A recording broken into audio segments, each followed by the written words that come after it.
Honestly nothing is alright. सब लोग बहुत गुस्से में हैं और उससे कहीं ज्यादा लोगों को शॉक लगा है। इतना बड़ा हमला,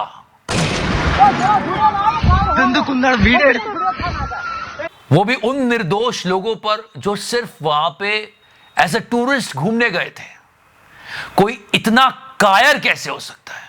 पाकिस्तान का इसमें हाथ है, इसके साफ सबूत है, मैं सारे बताऊंगा वीडियो में। सवाल यह है कि हमारा देश कैसे रिप्लाई देने वाला है। रास्ते बहुत सारे हैं, यूके, यूएस, रशिया हमें सपोर्ट है। There are so many ways. बहुत बातें हो रही है इस पर। इंडस वाटर ट्रीटी को सस्पेंड किया जा सकता है। एफएटीएफ में बाकी देशों को अपने साथ जोड़ के पाकिस्तान को ग्रे या फिर ब्लैकलिस्ट में डाला जा सकता है। कोवर्ट ऑपरेशन, सर्जिकल स्ट्राइक्स और हाइब्रिड वॉर जैसे कई सारे ऑप्शंस हैं। अब देखना है कि सरकार आगे क्या करती है। जिन लोगों की जानें गई उनके साथ हमारी गहरी संवेदना है और उनकी फैमिलीज, ईश्वर उनको इस दुख से लड़ने की ताकत दे। ये बहुत दुख की बात है जो हमारे देश में हुआ। फिलहाल आप सोचिए उन फैमिलीज पर क्या बीत रही होगी जिनके घरों के लोग मारे गए वहां।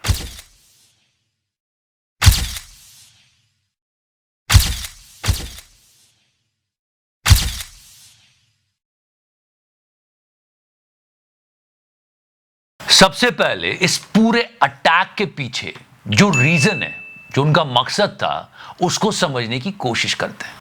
आप जितने डॉट्स जोड़ने की कोशिश करोगे आपको ये बात समझ में आ ही जाएगी कि ये पूरा अटैक टेरर फैलाने के लिए किया गया था, कि लोगों के अंदर दहशत आए।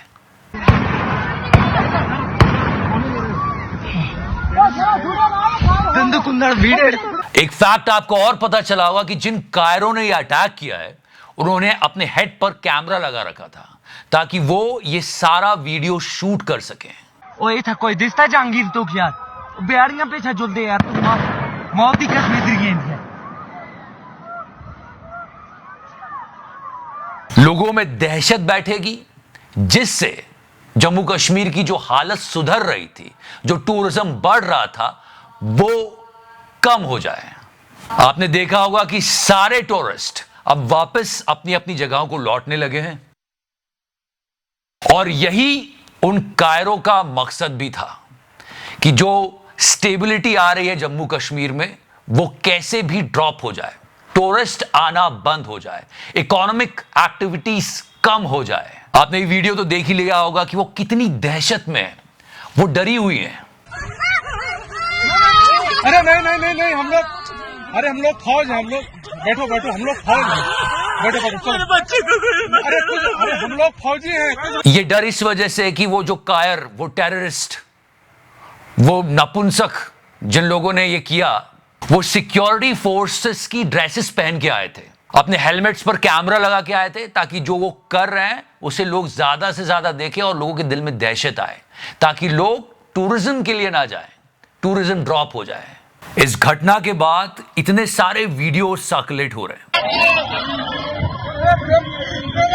और इन सब से वहां हो रहा है टूरिज्म की, वहां चल रही एक्टिविटीज की कमर टूटेगी और यही उनका मकसद भी था। आपके बच्चे कुछ नहीं करेंगे। और इसी बीच में आपको यह भी बता दूं, जो सच है वो सच है, ये हुआ है। जो टेररिस्ट वहां लोगों को मारने आए थे उन्होंने लोगों का रिलीजन पूछा, कंफर्म करने के लिए उनकी पैंट्स उतारी और उसके बाद उन्हें मारा। ये सच है और ये रहेगा। और साथ में ये भी सच है कि एक लोकल हॉर्समैन सैयद हुसैन शाह लोगों की जान बचा रहे थे, तब वो मारे गए। लेकिन इस बात से भी डिनाय नहीं किया जा सकता कि एक भारी इंटेलिजेंस फेलियर है। जम्मू कश्मीर एक सेंसिटिव जोन है, धीरे धीरे इंप्रूव कर रहा था। हर तरह की इंटेलिजेंस एजेंसी वहां एक्टिव होती है।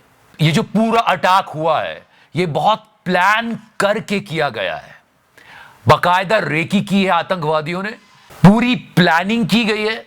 इस बीच हमें ये बात क्यों नहीं पता चली, ये जानना और ये समझना बहुत जरूरी है। और ये बात उन कायरों को पता थी कि वहां सिक्योरिटी नहीं होगी, लोग निहत्ते हैं, टूरिस्ट हैं, और उन्होंने घात लगा के मारा और मार के भाग गए। आपने अभी तक कई बार सुन लिया होगा कई चैनल्स पर कि ये जंगल के रास्ते से आए हैं, जंगल के रास्ते से आए हैं, बर्फ पिघल रही है। अगर वो जंगल के रास्ते से आते हैं और इतनी बड़ी किलिंग करके चले जाते हैं और हमें पता नहीं लगता, तो ये एक सोचने वाली बात है। अभी 24 घंटे भी नहीं होते अटैक को और बारामूला से आतंकवादी घुसने की कोशिश करते हैं। बारामूला में सुरक्षा बलों ने 2 आतंकियों को मार गिराया है। मतलब सोचिए कितना प्लान्ड है कि वहां से वो लोगों को मार के भागते हैं और यहां से ये बॉर्डर में घुसने की कोशिश कर रहे हैं। पूरी तरह से समझ में आ जाता है कि पाकिस्तान का इसके पीछे बहुत बड़ा हाथ है। मतलब सोचिए 24 घंटे भी नहीं हुए और वो बॉर्डर क्रॉस करके घुसने की कोशिश कर रहे हैं। एक डाइवर्जन टेक्निक भी बोल सकते हैं इसको, कि जो लोग मार के भागे हैं उनको बच के भागने का मौका मिल जाए, क्योंकि इधर फोर्सेस बिजी हो जाएगी इन्फिल्ट्रेशन पर। तो सोचिए कितना प्लान्ड अटैक था ये। बिहारियां पीछे जुलते यार, तुम मौत की कसमें गिर गई इनसे। इतना प्लान था तो हमें पता क्यों नहीं चला?